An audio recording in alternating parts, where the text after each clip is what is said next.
Hello, I'm Tripti Nath, and I feel truly blessed this morning to be in the distinguished company of Sir Mark Tully, a radio legend and an eternal link between Britain and India. I'm in his wonderful home, as you can see, in Nizamuddin West, a historic locality in South Central Delhi named after the 13th century Sufi saint Nizamuddin Auliya. Thank you very much indeed, Sir Tully, for accepting my request without much ado for this conversation with Awaz The Voice, a digital news platform which is young but very, very promising. Mark Tully chose to live in India. He has been decorated with two of India's highest civilian honours, the Padma Shri for distinguished service and the Padma Bhushan for distinguished service of higher order. Lord Navneet Dholakia once famously said that there is no greater Indian than Sir Tully. Some of the best known books he has authored, some you can see here, are Mrs. Gandhi's Last Battle, Raj to Rajiv, 40 Years of India's Independence, and No Full Stops in India and India in Slow Motion. How do you look at India's 75-year-long journey after independence? That would require, I think, 3 or 4 books. I understand that, but you could just perhaps give us summarize it maybe for us. Well, I think India has not really received a proper recognition of what it has achieved. I think that India has achieved a great deal. The number of people who've been lifted out of poverty with a very high number. And it is now progressing really quite rapidly. But it still has the image of many foreigners of a country which is irredeemably poor and unable to overcome that. I think there are many things which should be done. I think that socialism was fine for India in its early days, certainly, but I think Nehru was wrong in a way to concentrate so much on industrialization, and I think more effort should be made to overhaul Indian agriculture and to spread prosperity more widely. I think the 1991 economic changes began that process, but still they were too industrialized, and I believe there is still at this moment too much concentration on capitalism and not enough effort to make the economy more inclusive and to make sure that everyone is rising. Sir Tully, you've spent nearly 6 decades in India. It's a long time. But you also covered during this period some of the biggest stories like the India-Pakistan conflicts, which never seem to end, the Bhopal gas tragedy, the Operation Blue Star, Indira Gandhi's assassination, Rajiv Gandhi's assassination. What are your most unforgettable moments from your news coverage of these historic events in India? The other one which really struck me was the horror of the Bhopal gas disaster and the violence that gas disaster did. And I think that was a tragedy which the Congress Party needed to be blamed for, because they were the ones who had allowed the houses to come up in a place which they shouldn't have been allowed to come up, just so that people would vote Congress. Right. So you were telling me something about these historic events, and I would like you to raise your pitch a little raise my pitch a little. Yes. But I don't shout. No, I mean, just a little. Yes. So, I mean, can we go back to what you were saying, please? You were telling us about the most unforgettable moments of news coverage in India. Yes.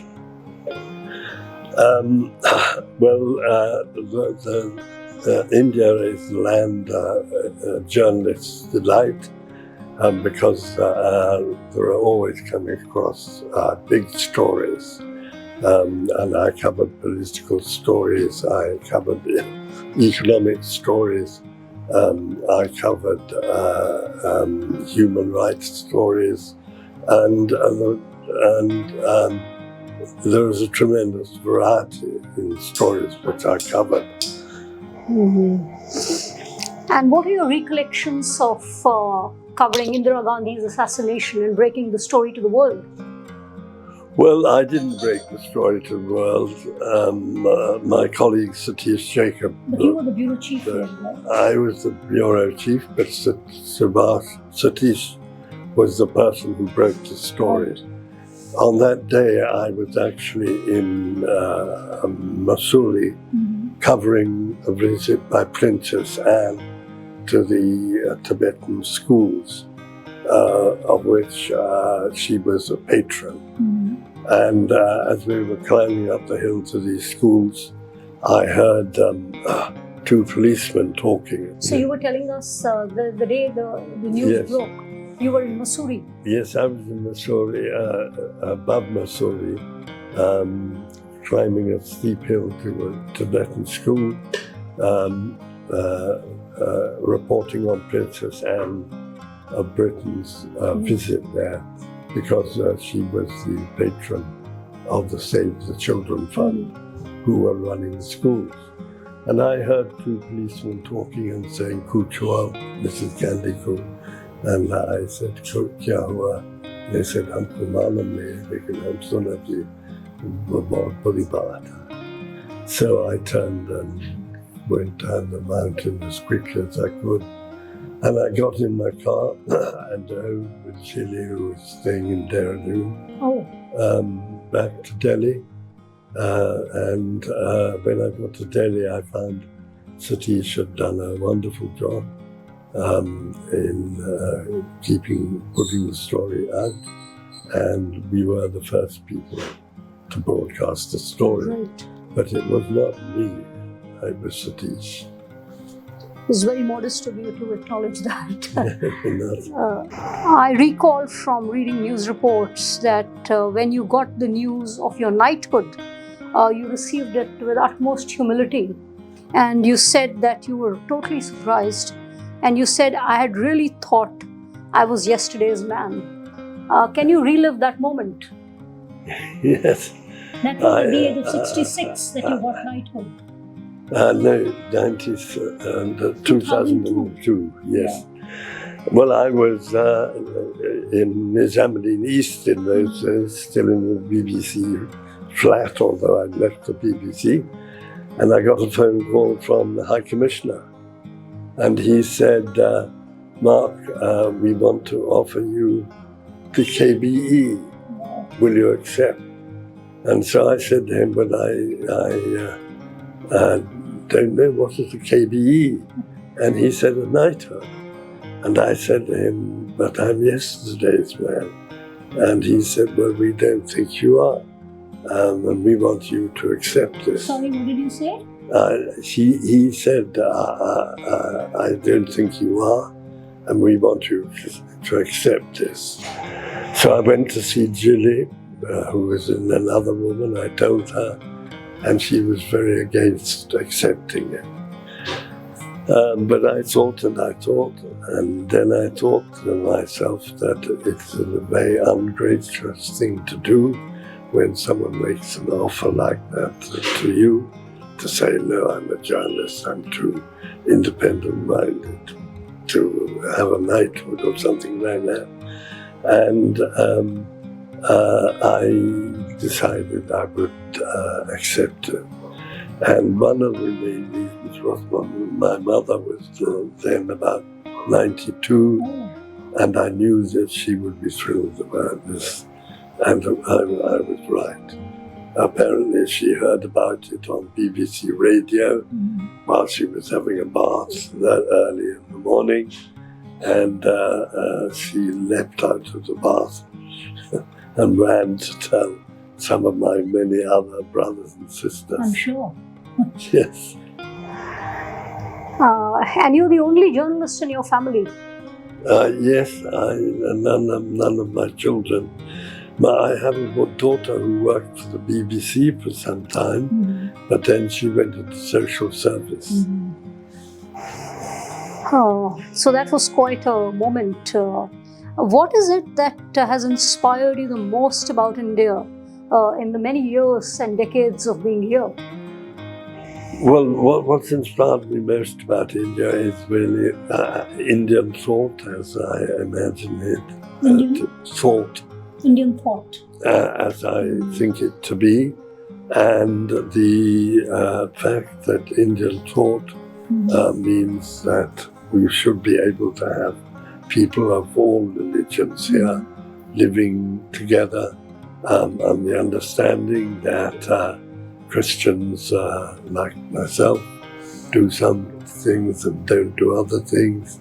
Muslims do things and don't do other things. Same for Hindus, same for Buddhists. And I think that's what has inspired me most. And how about Mahatma Gandhi? Yes, I'm a great admirer of the Mahatma. I have never tried to live like the Mahatma. I enjoy a drink, for instance, which the Mahatma did not do. But nevertheless, I think you can try and imitate his thinking and his action in various ways.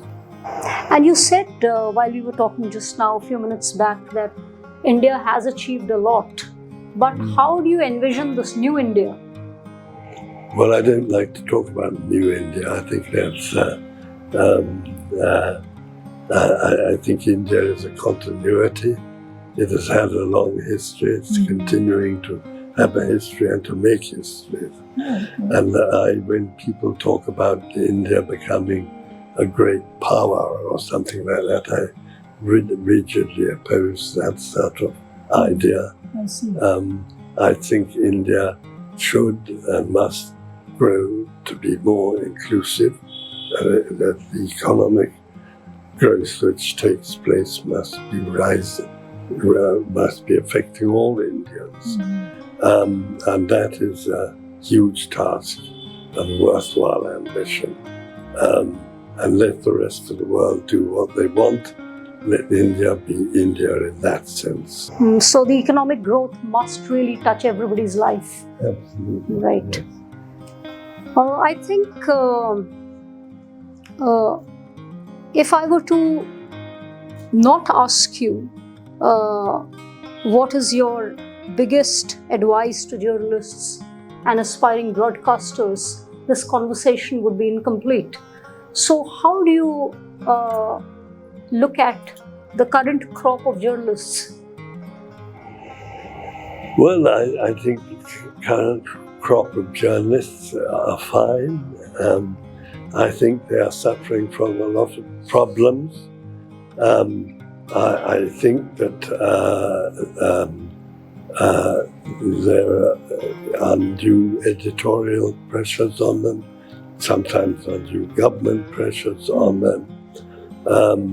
And I know, because I've talked to quite often, talked to them, I know that they find it very difficult to resist these temptations because they are all on contracts. They have no job security. And therefore, if they annoy the management, they can be booted out very easily. And how do you look at I mean, you come from a time when you started in the mid-60s, and that is the time when radio was supreme and commanded a lot of credibility, and magnetic tapes had to be physically carried to the office, right? But we've come a long way from there. Now we're getting news instantly We don't have to, wait for press releases, and everything is like instant. How would you look at the evolution of media and the arrival of new age media as also the future of newspapers? Well, when you came into this house, I was reading the newspapers. I always read the newspapers, some newspapers in the morning. Mm-hmm. And I certainly hope newspapers will have a very bright future. But this business of communication, I think we have not worked it out properly yet. Mm-hmm. I think that what is happening far too much on television now is bad radio, actually. Mm-hmm. If you count the number of two-way interviews are in a television news bulletin. Mm-hmm. And that's the same for BBC, for Al Jazeera, for Doordarshan, of course, and for the Indian independent news channels as well. It's become, in my view, a lazy way of doing stories. What is a lazy way of doing stories? The communication, the ease with which we can communicate has become a lazy way of doing stories. You mean armchair journalism? Well, I don't know that. And lastly, have you gotten used to being addressed as Sir Mark Tully? Because I read somewhere that you said that distinctions are very embarrassing, but it is arrogant to refuse them. Well, yes, distinctions are embarrassing, and I sometimes squirm when people say too polite things about me. I don't have any great claims for anything except being a jobbing journalist. I am very much primarily a radio journalist. After I left the BBC, I did God knows how many programs, radio programs, for the BBC and indeed for other radio stations. And I've always maintained that radio is the medium which sticks in people's minds best. Mm-hmm. And one last question, which I cannot resist asking you as a professional. What is your daily professional routine like now?